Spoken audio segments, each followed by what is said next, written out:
I'm Mark Janis. I live in Springfield, Illinois. I work for the Department of Health Care and Family Services, and I'm the lead plaintiff in Janis versus AFSCME.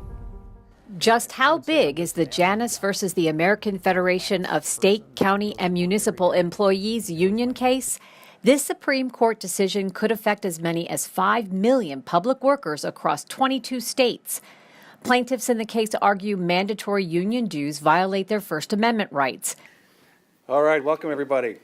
My name's Hans Reamer and I'm president of the Montgomery County Council. However, county leaders say the case could have a major impact on its public employee unions, which they say are the backbone of the county workforce. The future of collective bargaining is in many ways at stake, and for us in Montgomery County, the future of our labor management partnership is at stake. And we are very concerned about our government's ability to work closely with our employees to achieve our goals. And this is why it is important to stand up and to explain and to forcefully add our voices to defend the rights of all of our unions throughout this country, to ensure that they don't begin by just starting here, begin to dismantle this extraordinary tradition, not only in this county, but in this country.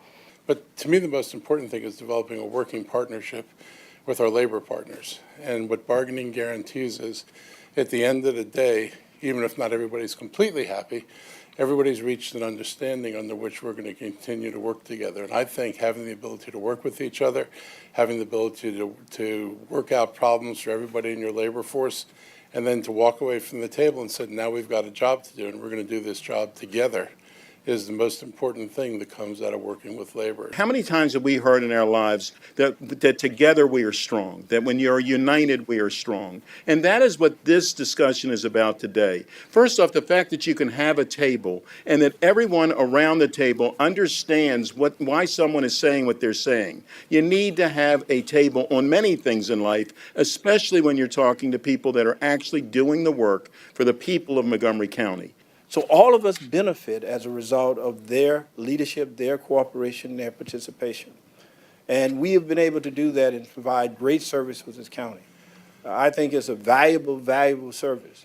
It does not mean that we always agree when we're sitting at the table, but we have the opportunity to bargain, we have the opportunity to discuss, and when it's needed, they reflect on the great value of the services that they provide for the residents of Montgomery County. Montgomery County and Montgomery County Public Schools have joined governmental leaders throughout the country in an amicus brief, urging the court to uphold the long-standing Abood decision, which promotes good governance and efficient delivery of government services.